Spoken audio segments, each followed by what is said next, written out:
Arthur's hands trembled as he held the tiny camera, no larger than a button, discovered inside their bedroom alarm clock. 40 years of marriage reduced to surveillance. The bedroom where they'd whispered dreams, made love, shared quiet mornings, now a monitored space. His fingers traced the clock face Eleanor had adjusted this morning, smiling that familiar smile that suddenly felt foreign. Has someone you trusted completely ever betrayed you? Share your story below, like if Arthur's pain resonates, and follow to witness his fight to reclaim his dignity. Tears blurred his vision as memories flashed. Eleanor documenting his occasional memory lapses, her whispered phone calls, the doctor's appointment she'd scheduled without telling him. The retirement savings they'd built together now threatened. A sob caught in his throat as he carefully replaced the clock, his audio engineer's trained ear now attuned to a different kind of recording, the sound of his world shattering in the quiet afternoon light. Arthur's hands froze on the alarm clock, fingers hovering over the tiny glass eye nestled behind the familiar face. Not a speck of dust, not a manufacturing flaw. A camera, his bedroom, their bedroom of 40 years, had become a surveillance site. The afternoon sun streamed through Eleanor's handmade lace curtains, casting accusing shadows across the weathered oak dresser where photos of their life together stood in neat rows. The subtle tick of their anniversary clock counted seconds of betrayal rather than devotion. This can't be happening, not Eleanor, not after all these years. 37 days ago, he'd forgotten a colleague's name at dinner. Eleanor had been so understanding, squeezing his hand under the table. "It happens to everyone, dear," she'd said. Now he wondered if she'd been documenting rather than comforting. His audio engineer's trained ear recalled subtle clicks during their conversations, unusual pauses when he entered rooms. The signs had been there, waiting for his expertise to recognize them. A floorboard creaked beneath his shifting weight. Arthur carefully returned the clock to its exact position, movements precise despite the tremor in his hands. His reflection caught in the dresser mirror, shoulders slightly stooped, silver hair neatly combed, eyes now shining with unshed tears. When had he become someone to be monitored rather than trusted? When had his occasional memory lapses become ammunition? "Everything all right up there?" Eleanor called from downstairs, voice honeyed with concern. "Just looking for my reading glasses," he replied, voice steady despite the thundering in his chest. The first lie of their marriage had come from her, not him. A tear escaped, tracking slowly down his weathered cheek. He didn't brush it away. In the sanctuary of their bedroom, where they'd whispered dreams and fears for decades, Arthur stood motionless as grief washed over him. The indentation on Eleanor's side of the mattress seemed to mock their intimacy.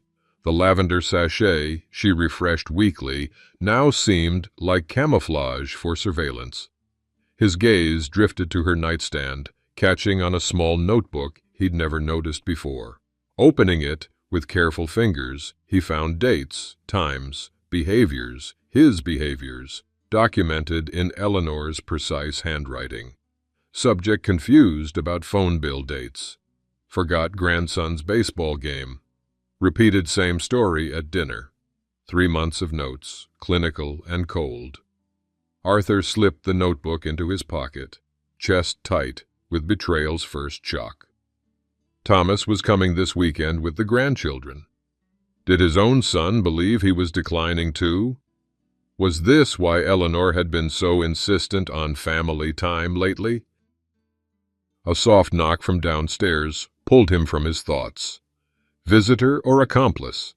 Arthur wiped his eyes with steady determination, audio engineer's analytical mind already categorizing evidence, planning investigation. Something wasn't right, and he would discover exactly what was happening in his own home. The camera watched silently as he left the room, shoulders straightening with each step. Arthur pretended normalcy at breakfast, studying Eleanor over his coffee cup. After 40 years, he knew every expression, every gesture, the slight tilt of her head when pleased, the tapping finger when impatient.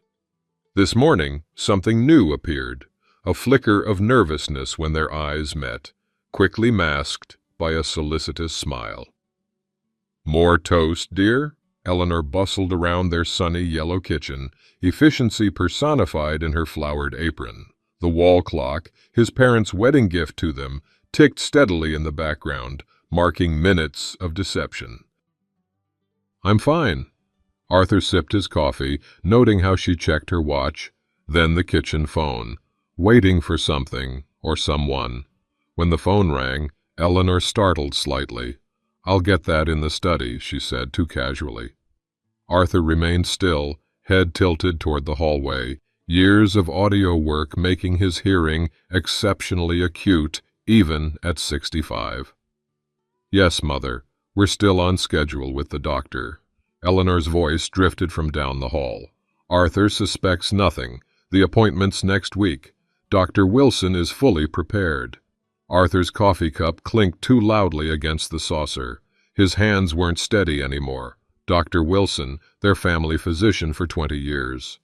The man who'd helped Arthur through back surgery, who sent Christmas cards with photos of his children, now apparently prepared for something involving Arthur's future. "I'm meeting Mother for lunch. Don't wait up," Eleanor announced, returning to the kitchen with practiced cheerfulness. She kissed his cheek, perfume familiar yet suddenly cloying. "Enjoy your day, dear." "You too." The words felt like glass in his throat. The moment her car pulled away, Arthur began his search. The living room revealed another camera, cleverly hidden within their wedding portrait's frame. His finger traced their younger faces, Eleanor radiant in white, his arm protective around her shoulders. Before turning the frame to expose the surveillance device, a tear splashed onto the glass, blurring their smiling faces. In his home office, financial statements lay partially hidden beneath garden catalogs. Power of attorney forms, with Eleanor's signature ready, healthcare proxy applications, retirement account statements with notations, transfer upon approval. His life's work, their shared savings, all being prepared for transfer. And tucked beside them, a doctor's appointment card. Arthur Grayson, Competency Evaluation, 2:30 p.m., Tuesday. Arthur slumped into his desk chair, documents trembling in his hands. The betrayal extended beyond privacy invasion to his financial security, his independence, his very autonomy. Everything he'd built over decades, threatened by the person who had helped build it. Coffee forgotten, he stared at their joint account statements. A larger withdrawal 2 weeks ago, consultation fee to Westfield Care Facility. The pieces aligned with terrible clarity. Not just surveillance, not just financial control, a complete erasure of his life and freedom. Arthur's fingers traced the Westfield brochure's glossy surface. Specialized Memory Care, the tagline read. A facility where he would be placed once declared incompetent, while Eleanor, and apparently Vivian, took control of everything else. A coffee drop fell onto the financial statement, blurring Eleanor's signature, as tears blurred his vision. For a moment, grief overwhelmed him, shoulders shaking with silent sobs. Then, with methodical precision, he carefully reorganized everything exactly as he'd found it. The audio engineer's attention to detail would not fail him now. Outside, he heard Vivian's distinctive car engine. Through the window, he glimpsed Eleanor's mother parking, coming to check on progress, no doubt. Their lunch date wasn't for another hour. Arthur wiped his eyes and straightened his shoulders. The initial shock was passing. Now, he needed evidence. Arthur waited until both women had departed for their lunch before reaching for the phone. His fingers hesitated over the keypad, dignity warring with necessity. Who could he trust with something this personal, this devastating? After a moment's consideration, he dialed a number he hadn't called in months. "Mike Donovan speaking." The gruff voice of his former colleague from Precision Audio Studios brought an unexpected wave of comfort. "Mike, it's Arthur Grayson." He kept his voice steady, professional. "Got a technical question, if you have a minute." "Art, good to hear from you. Retirement treating you well?" The familiar banter almost broke Arthur's composure. "Actually, I've encountered an unusual situation." Arthur cleared his throat. "I've discovered surveillance cameras in my home. Very small, well-concealed devices. I was wondering about their capabilities." A pause on the line. "That's not good, Art. Found them how?" "Professional eye." Arthur managed a small smile despite himself. "Certain inconsistencies caught my attention." They spoke for 15 minutes, Arthur describing the devices without revealing who might have placed them. Mike's expertise confirmed his worst fears. The cameras were sophisticated, capable of both video and audio recording, easily monitored remotely. "Someone knows what they're doing," Mike concluded, "or hired someone who does." "You still have the best ear in the business, Art," Mike added before hanging up. "Trust your instincts." The validation steadied him. His training wasn't obsolete. His perceptions weren't failing. Whatever Eleanor and Vivian were planning, Arthur's lifetime of professional expertise would be his defense. Returning to his search, Arthur found Eleanor's detailed notebook hidden in her desk drawer, tucked beneath household accounts. Page after page documented his occasional memory lapses as incidents, each one dated, timed, described with clinical precision, subject confused about phone bill dates, potential for financial incompetence. Repeated story about Thomas's graduation, significant memory deterioration. Became disoriented in Westfield Mall, public safety concern. Normal aging moments, reframed as evidence of decline, 3 months of notes, preparing for the upcoming competency evaluation. The doctor's appointment card sat beside her notebook. Bring video examples. So that explained the cameras, gathering evidence, creating a case against him. His own home had become a courtroom where he was being tried in absentia. Arthur's hands shook as he carefully replaced everything. 20 years with Dr. Wilson, annual physicals, casual conversations about grandchildren, shared interests in jazz. Now the doctor was complicit in whatever Eleanor and Vivian were planning. He retreated to the garden bench, surrounded by roses he'd tended for Eleanor's pleasure over decades. The afternoon sun warmed his face, but he felt cold inside. Distant children's laughter floated over the fence, emphasizing his sudden isolation. Who would believe him? How many others had already been convinced of his decline? For a moment, the weight of betrayal crushed him completely. His shoulders shook with heavy sobs that seemed to come from the very core of his being. 40 years of marriage, a lifetime of trust, all undermined by surveillance and secret documentation. Gradually, the sobs subsided, replaced by something steadier, more focused.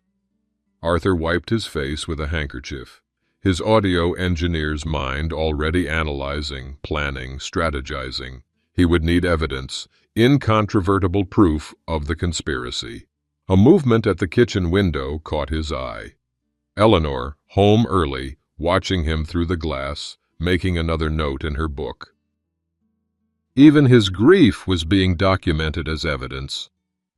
Arthur straightened his posture, composed his features. If they wanted to record him, he would ensure they captured strength, not vulnerability. And while they watched him, he would begin his own investigation. The garden, once a place of peace, now felt exposed.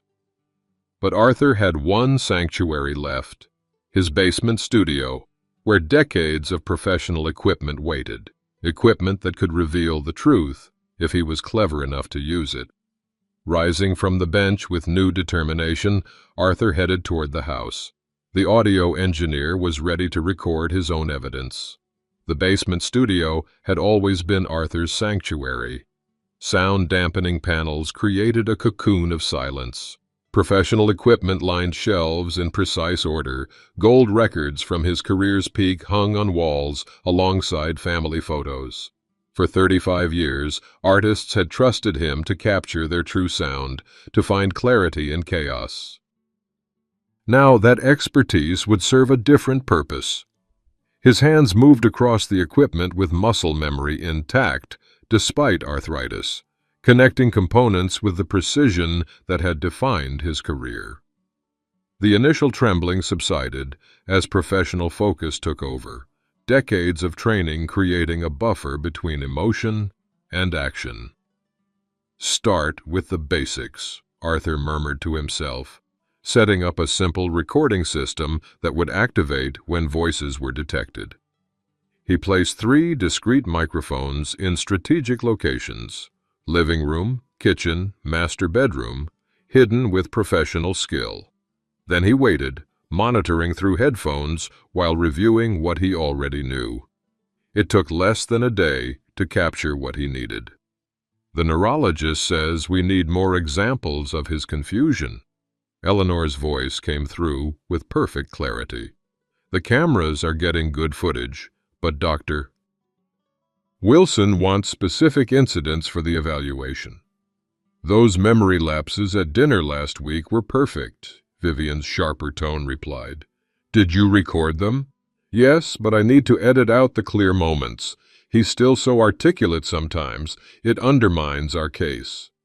Arthur's fingers tightened on the console edge. The technical part of his brain noted the irony. They were discussing audio manipulation with an audio engineer's husband. The human part felt each word like a physical blow. "Once we have power of attorney, we'll move him to that place in Westfield while we sell the house," Vivian continued. "My friend Janet did the same with her Herald. The key is having all the paperwork ready before they realize what's happening." "Thomas is still hesitant," Eleanor sighed. "He notices how sharp his father still is with the grandchildren." "We'll handle Thomas. Just remind him how his father forgot Charlotte's birthday." Arthur paused the playback, heart pounding. He hadn't forgotten his granddaughter's birthday. It wasn't until next week. The wrapped gift sat in his closet, chosen months ago. Were they deliberately creating false incidents? With grim determination, Arthur connected his equipment to analyze the recordings Eleanor had been making. His trained ear immediately detected the manipulation: sentences cut mid-phrase, responses paired with different questions, pauses extended to suggest confusion. Amateur work to a professional like him, but potentially convincing to others. The discovery stoked a fire of rage unlike anything he'd experienced. For hours, Arthur methodically gathered evidence, copying files, documenting tampering points, recording their planning conversations. His hands remained steady even as tears of fury occasionally blurred his vision. When he found the legal documents for a competency hearing scheduled in 3 weeks, with a realtor's business card attached to a home listing draft, the full scope of the betrayal crystallized. This wasn't just about control. It was about erasing him completely. Armed with irrefutable evidence, Arthur made the painful decision to confront Dr. Wilson directly. The doctor's office felt foreign now, the familiar waiting room transformed into hostile territory. Framed medical degrees that once represented trust now seemed like weapons. "Arthur," Good to see you. Dr. Wilson's practiced smile didn't reach his eyes as he gestured toward the examination chair. Eleanor mentioned, "You've been having some difficult days." "Actually, Richard, I've been having some illuminating ones." Arthur placed a small recorder on the desk between them. "I'd like you to listen to something." The doctor's expression shifted as Eleanor and Vivian's unedited conversation played, followed by samples of the manipulated recordings. "This is what you're basing your medical opinion on, isn't it? Doctored evidence." "Arthur, this reaction only confirms Eleanor's concerns about your emotional regulation," Dr. Wilson said smoothly, leaning back in his leather chair. "Paranoia often accompanies cognitive decline. These conspiracy theories are supported by concrete evidence gathered by someone with 40 years of audio engineering experience." Arthur's fist slammed onto the desk, tears of fury finally breaking through his professional composure. "You've been my doctor for 20 years.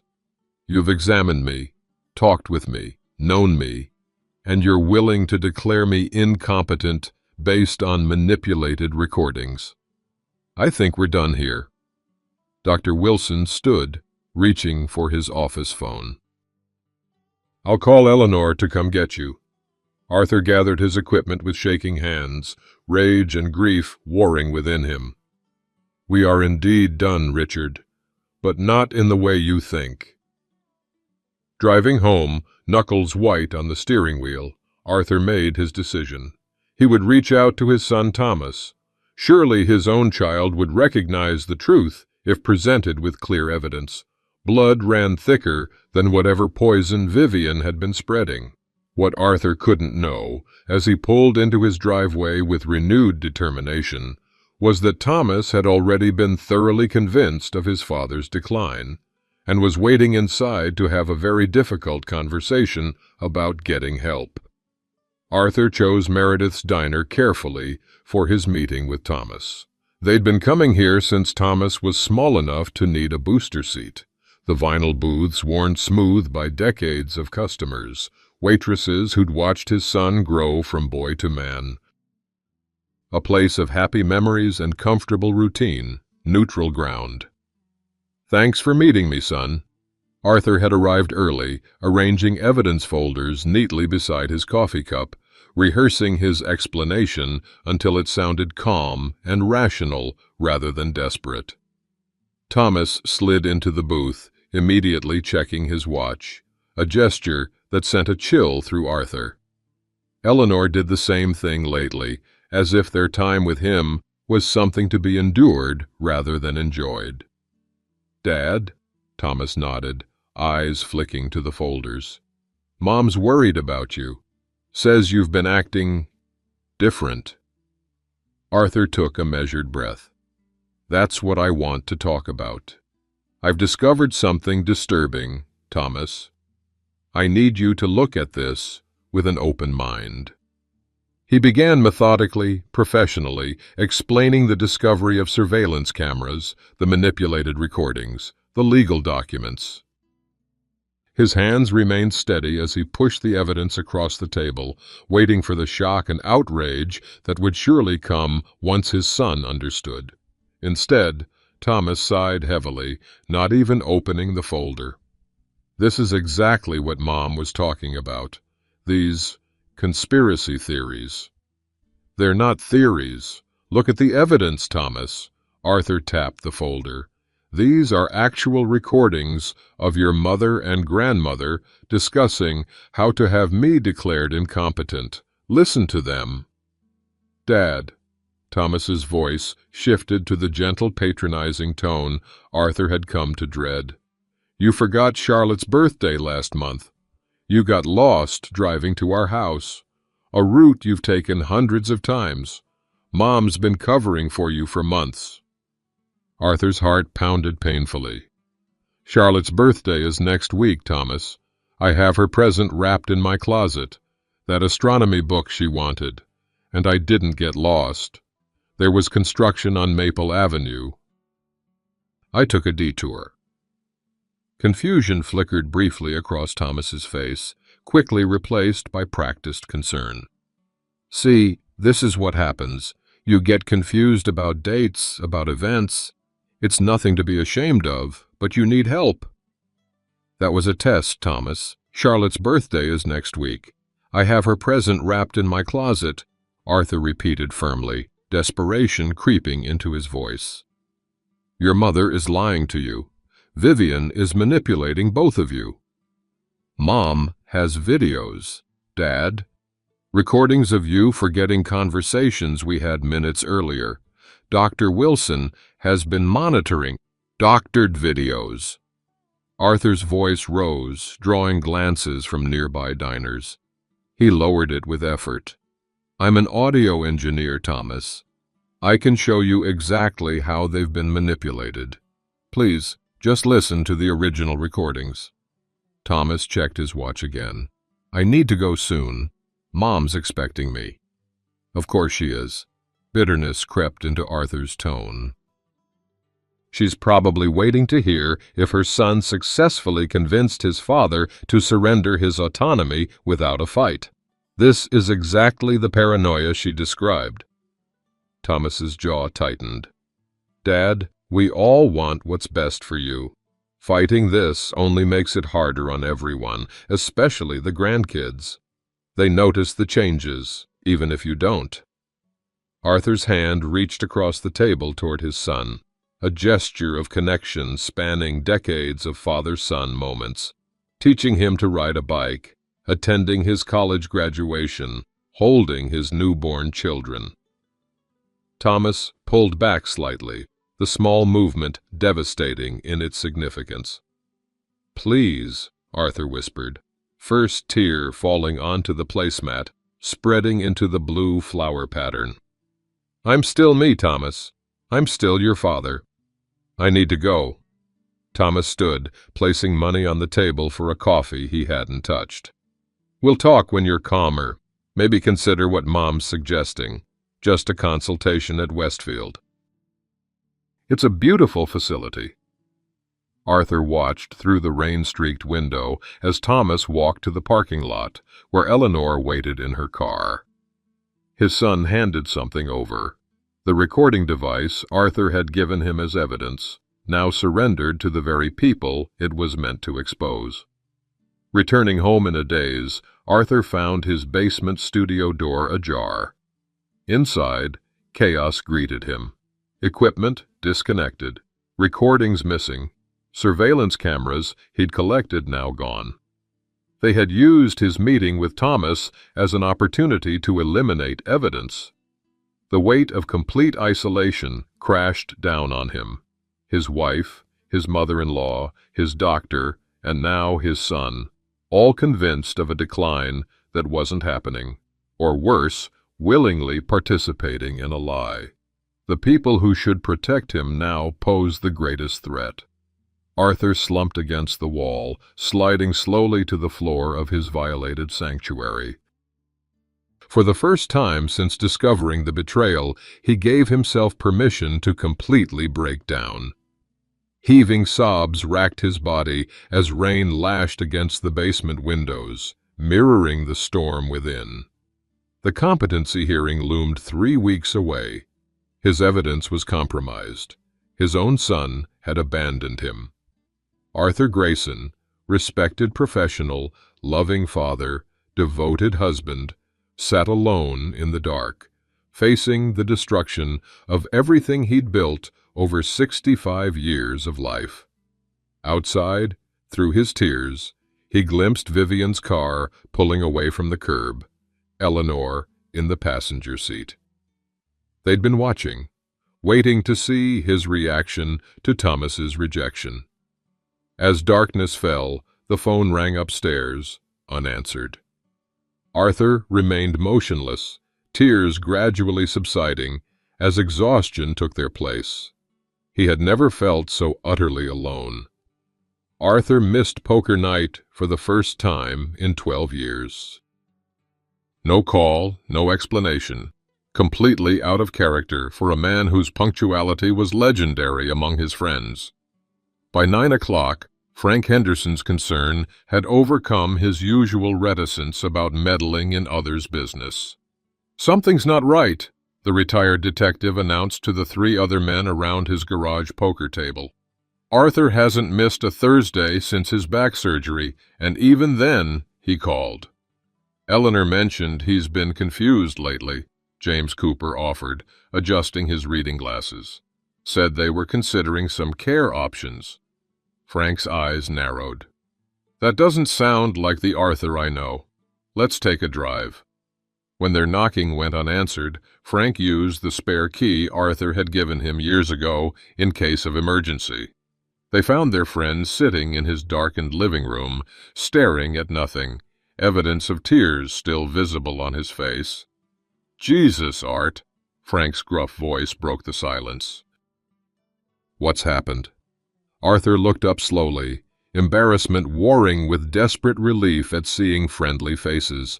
Pride nearly stopped him from speaking. Then Frank's hand gripped his shoulder firmly, and the dam broke. "They're trying to have me declared incompetent," Arthur said, voice raspy from hours of silence.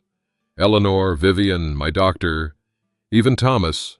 Surveillance cameras, manipulated recordings, legal documents ready to transfer everything once I'm evaluated next week." He expected skepticism, gentle dismissals, the same patronizing concern he'd seen in Thomas's eyes. Instead, Frank's expression hardened with recognition.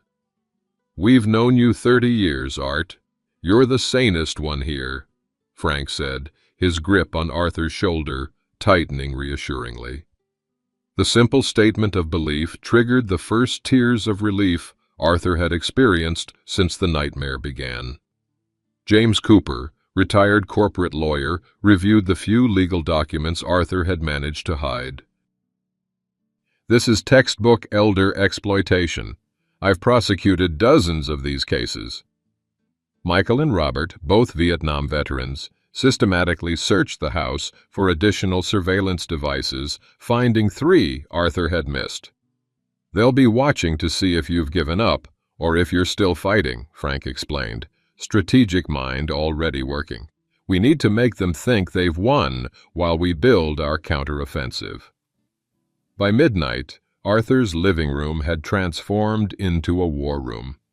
The poker table, carried in from Frank's garage, now held legal documents, surveillance equipment, and takeout containers from the diner down the street. For the first time in weeks, Arthur felt something beyond despair. "You need technical expertise," Frank said. "Someone who understands audio manipulation as well as you do, but isn't connected to your family."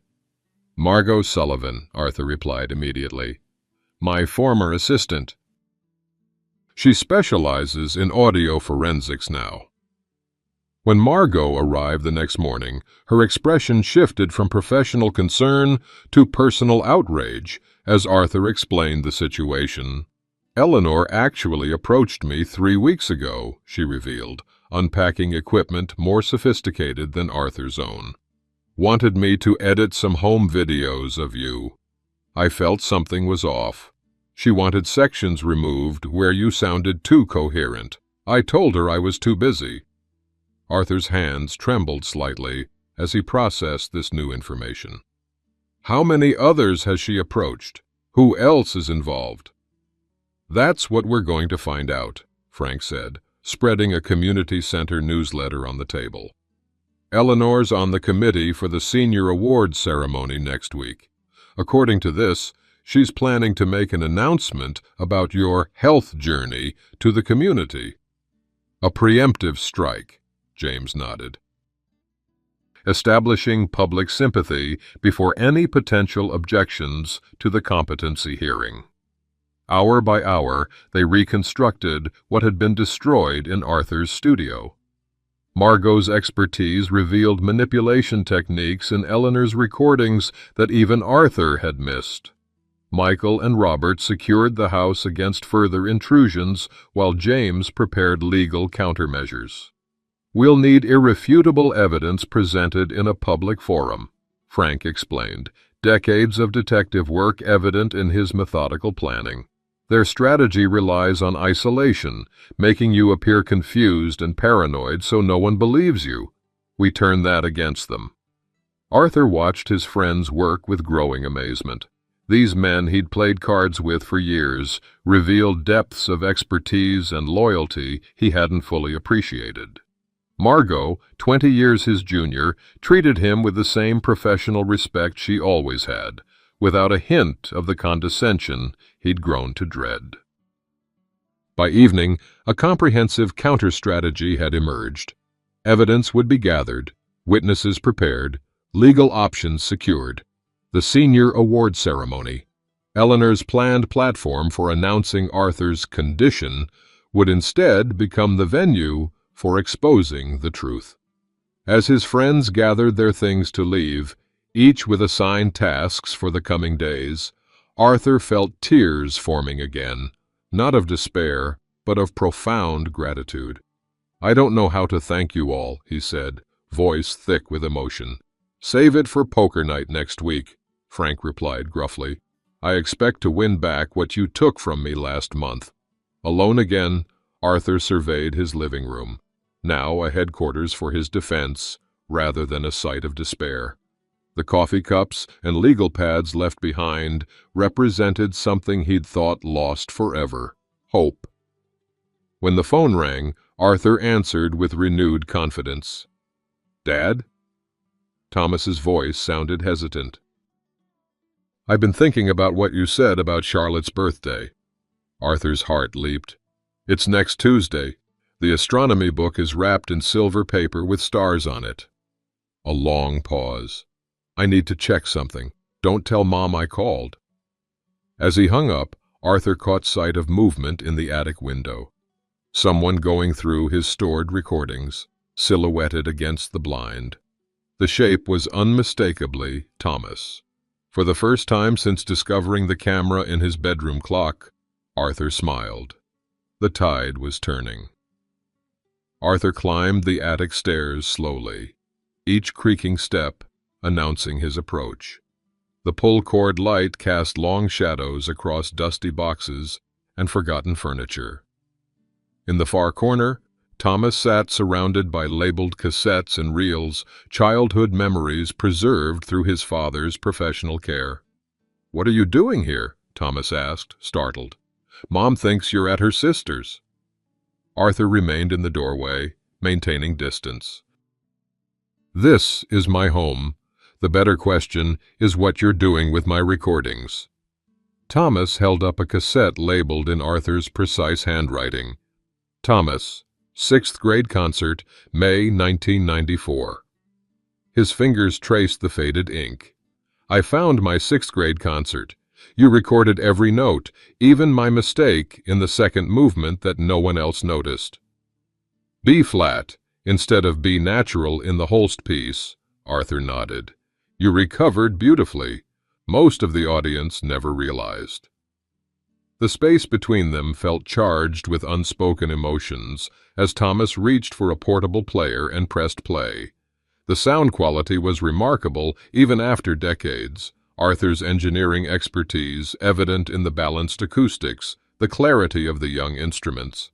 In the background, almost imperceptible, came Arthur's whispered pride. "That's my boy." "I've been listening to these for hours," Thomas said quietly. "Your voice in the background, your comments, they're exactly the same as now. The same inflections, the same clarity." He looked up, shame evident in his expression. "I heard your voice from back then. It's the same now, and I found something else." He held up another cassette, this one unlabeled.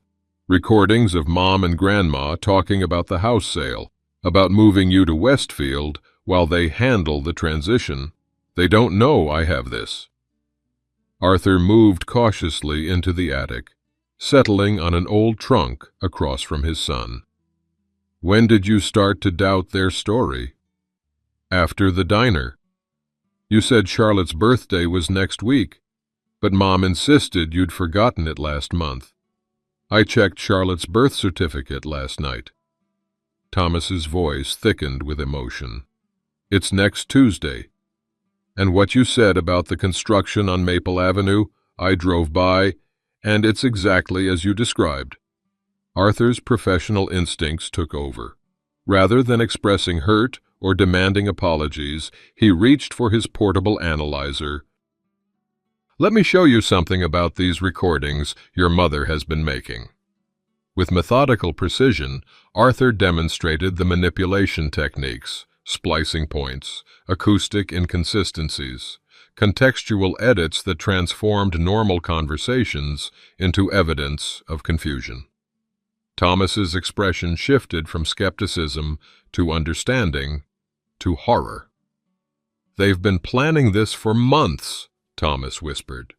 "Mom records your conversations, Grandma edits them, and Dr. Wilson uses them as evidence.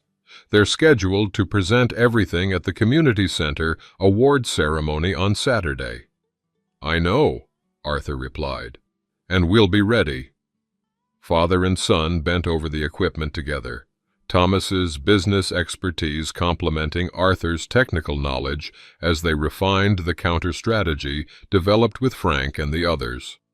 The awkwardness between them gradually dissolved, replaced by shared purpose. "Dad, I'm so sorry," Thomas finally said, voice breaking. "I should have listened. I should have questioned what they were telling me." Arthur felt tears forming despite his attempt at composure. After weeks of being disbelieved and dismissed, his son's recognition was overwhelming. "You're here now. That's what matters." Thomas explained what he'd learned about the planned competency hearing, Eleanor's rehearsals with Dr. Wilson, and Vivian's controlling influence. "Grandma's been feeding Mom's insecurities for months, telling her you'd put her in a nursing home otherwise, that she'd end up with nothing if she didn't act first." As they prepared to bring the evidence downstairs to share with Frank and the others, Arthur placed a hand on his son's shoulder. "I never doubted you would see the truth, eventually." Thomas embraced his father, the gesture bridging more than physical distance. "What they've done, what they were planning to do, it's unforgivable." "That's for later," Arthur replied, professional focus returning. "Right now, we have work to do." As they descended the attic stairs with boxes of evidence, Arthur felt a complex mixture of emotions: relief at his son's support, anxiety about the confrontation ahead, and beneath it all, a painful awareness that regardless of the outcome, his marriage of 40 years was irreparably damaged. The community center ceremony was less than 48 hours away. Eleanor would arrive expecting to make her announcement about Arthur's condition.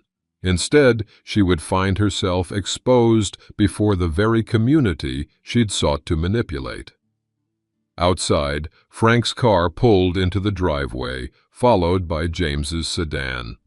The counter-offensive was gathering momentum.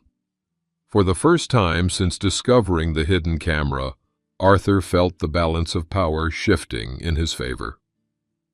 The audio engineer, who had spent a lifetime capturing truth, was about to deliver his most important recording yet, one that would set him free. The Oak Ridge Community Center had never seemed so cavernous. Rows of chairs filled with familiar faces, neighbors, friends, former colleagues, now felt like a jury assembled to judge a case they didn't know was coming. The senior award ceremony was an annual tradition, usually a pleasant afternoon of recognition and refreshments. Today, it would become something entirely different. Arthur sat in the back row, dressed in his best suit, the one he'd worn to recording industry events in his prime. Thomas beside him, Frank, James, Margot, and the others strategically positioned throughout the room. His heart pounded, but his hands remained steady, decades of professional discipline asserting itself when most needed. Eleanor stood at the podium, elegant, in a blue dress he'd always admired, Vivian seated prominently in the front row. "Before we present our Community Service Awards," Eleanor began, voice gentle with practiced concern, "I'd like to take a moment to share something personal." The room quieted as she activated the projector. "Many of you know my husband Arthur," she continued, gestures graceful, expression compassionate. "What you may not know is that we've been on a difficult journey recently." The screen filled with carefully edited video clips, Arthur appearing confused about dates, forgetting names, seeming disoriented. Eleanor narrated with the perfect blend of strength and vulnerability, painting herself as the devoted wife navigating a spouse's decline. With the support of medical professionals, she gestured toward Dr. Wilson in the second row, we're exploring options for Arthur's care and comfort. I'm sharing this because we've always felt embraced by this community and will need your understanding in the coming months. Arthur stood, walking slowly but deliberately down the center aisle as Eleanor spoke. The movement drew all eyes, conversations hushing as he approached the stage. Eleanor faltered mid-sentence, composure slipping for the first time. I'd like to contribute additional context as an audio professional with 40 years of experience, Arthur said, voice calm and clear. Thomas appeared at his side with equipment in hand. May I? Before Eleanor could object, Thomas had connected their system to the projector. Frank moved to stand near Dr. Wilson. James positioned himself by the exit, where Vivian was already attempting to leave. Margot sat ready at the controls. What you've just seen, Arthur began, addressing the stunned audience, are manipulated recordings. As someone who has spent his career analyzing audio and video, allow me to demonstrate. The screen split to show Eleanor's edited clips beside the original, unaltered footage. Arthur's pointer highlighted splicing points with professional precision.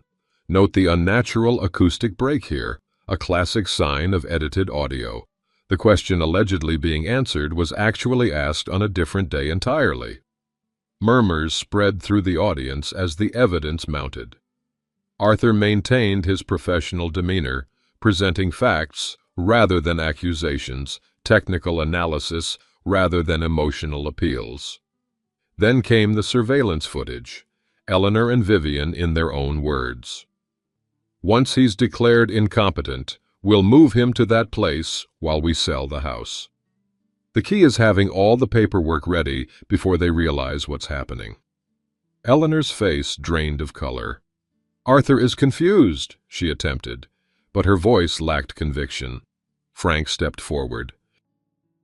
The only confusion here was ours for believing you, Eleanor.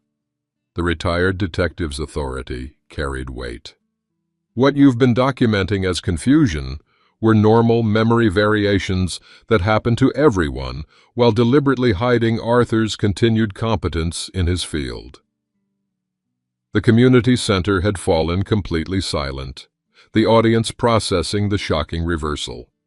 Then Mrs. Peterson, Arthur's neighbor of 30 years, stood and moved to stand beside him. Their mail carrier followed. Then Arthur's barber. One by one, community members rose to physically demonstrate their support. Dr. Wilson attempted to interject a medical explanation, but James smoothly intercepted. I wouldn't say anything further without legal counsel present. Dr. Elder exploitation carries serious penalties for medical professionals. Vivian's attempt to reach the exit was blocked by Robert and Michael. This was all Eleanor's idea, she declared loudly. I was only trying to help my daughter care for him. Eleanor's carefully constructed facade crumbled entirely at her mother's betrayal. She sank into a chair, all performance abandoned. Arthur's composure finally broke as vindication washed over him. A single tear tracked down his face as the community he'd feared lost to him rallied around in understanding and outrage. Decades of neighbors witnessed the truth, not of his decline, but of his continued competence and the manipulation he'd endured. As a police officer appeared at the doorway, Frank's former colleague responding to their prearranged call, Arthur felt Thomas's hand on his shoulder. "It's over, Dad," his son said quietly. Arthur nodded, watching as the community he'd lived in for 40 years processed the truth. His professional reputation, his dignity, his autonomy, all reclaimed in 20 minutes of irrefutable evidence. The senior awards ceremony had indeed recognized someone, though not in the way Eleanor had planned. Outside, rain had given way to unexpected sunshine. Arthur stepped into the light, surrounded by friends who had never doubted him and family who had found their way back to truth. 6 weeks after the community center confrontation, Arthur sat in his newly reorganized basement studio, fingers moving confidently across the mixing board. The equipment hummed with purpose, each dial and switch exactly where he wanted it, the space reclaimed as fully his own. The surveillance devices were long gone, but he'd left their small discoloration marks visible, reminders of what had been overcome. The legal aftermath had unfolded with surprising swiftness. Eleanor faced fraud charges and a restraining order, currently living with her sister in another state. Vivian was under investigation for a pattern of elder exploitation that, it turned out, extended beyond Arthur to 2 other seniors in her social circle. Dr. Wilson's medical license hung in limbo, pending review by the state board. Arthur had chosen not to press for maximum penalties. "Sufficient consequences without vengeance," he'd explained to Frank, who thought he was being too lenient. But Arthur understood something his friend didn't. At 65, energy spent on revenge was energy wasted. Better to focus on rebuilding. "Dad, you down there?" Thomas's voice called from upstairs. "Come on down," Arthur responded, saving his current project. Thomas appeared on the stairs, carrying a pizza box. "Thought you might forget lunch again, the good kind of forgetting where you're absorbed in work, not the kind Mom was documenting."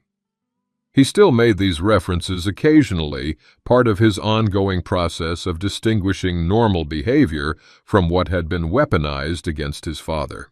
"Perfect timing. I'm at a good stopping point." Arthur cleared space on the work table, the casual domesticity with his son one of the unexpected gifts to emerge from the crisis. Their Thursday dinners had become a fixed tradition, often including Thomas's children, who delighted in their grandfather's restored presence in their lives. "Charlotte loved the astronomy book, by the way," Thomas mentioned between bites. "She's already memorized half the constellations. Takes after you, that detail-oriented mind."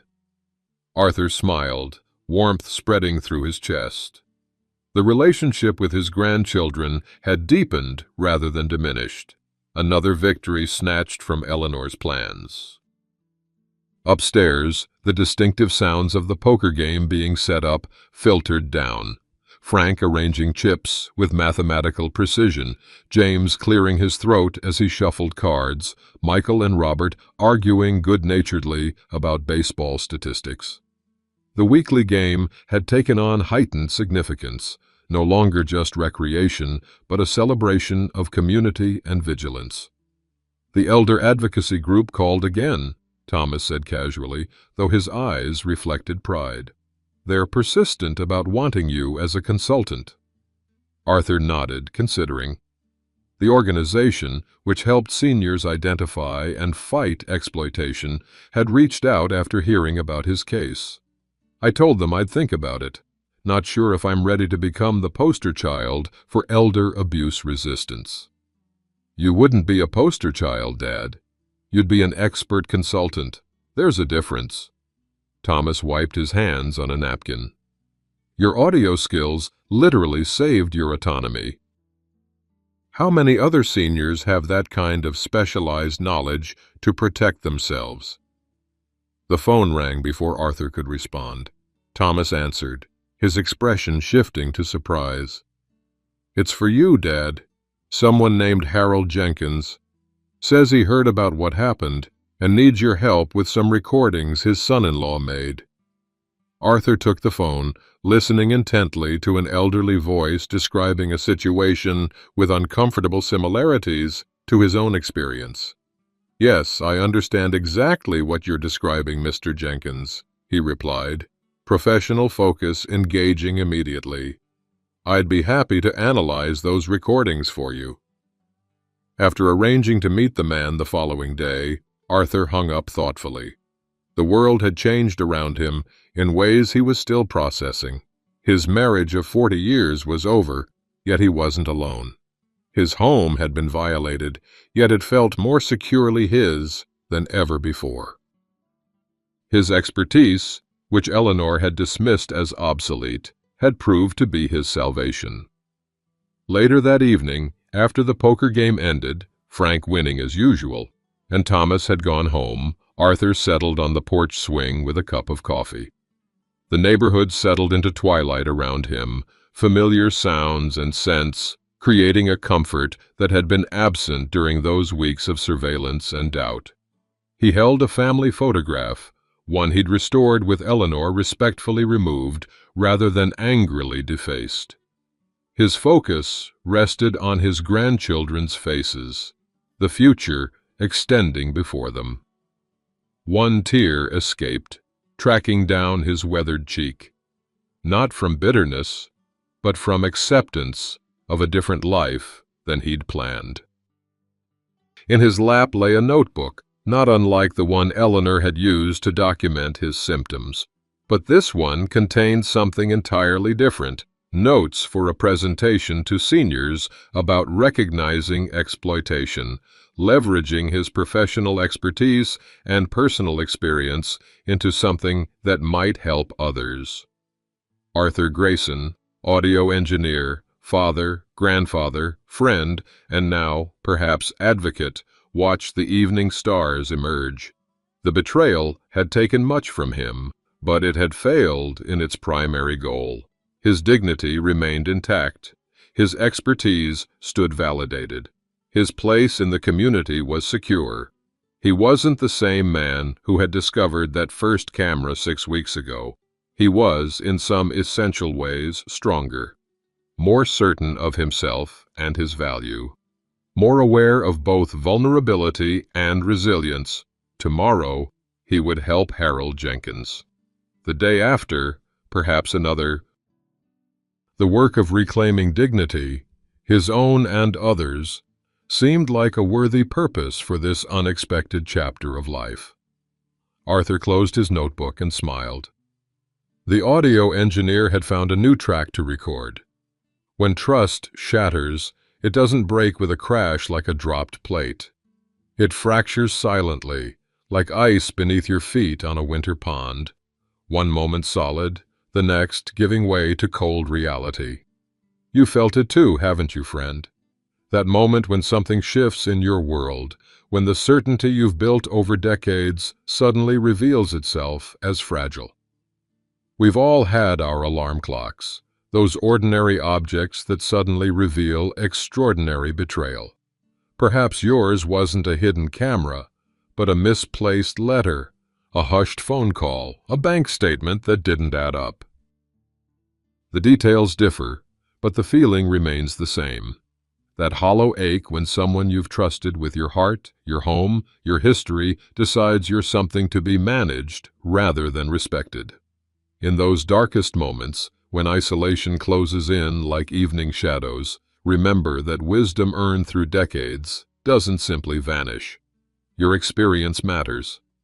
The expertise you've developed, whether mixing sound in a studio or fixing engines or balancing books, remains valid regardless of occasional forgotten names or misplaced keys. These normal changes of aging aren't evidence of decline. They're just part of the journey we're all traveling. The hardest tears to shed are those that fall when family turns away. When a son or daughter looks at you with that careful, measured expression that says they no longer see you as the person who taught them to ride a bike or helped with midnight homework. But remember how Arthur found as you might, that truth has a stubborn persistence. So it waits to be discovered, like those old recordings in an attic, proving that who you were and who you are remain connected by an unbroken thread. Evening comes to every life, but it brings its own particular beauty. The porch swing might creak a little louder, the coffee might need to be a bit stronger, but the stars above remain constant. You've weathered storms before, haven't you? Built a life, raised a family, survived losses, and celebrated joys. That resilience doesn't fade with age. It deepens, like the patina on well-loved furniture. So when betrayal finds you, cry the tears that need crying. Then wipe your eyes, straighten your shoulders, and remember, dignity isn't something others can take unless you surrender it. Some chapters end differently than we expected, but the story continues with wisdom hard-won and purpose renewed. After all, the most beautiful journeys are rarely the easiest ones.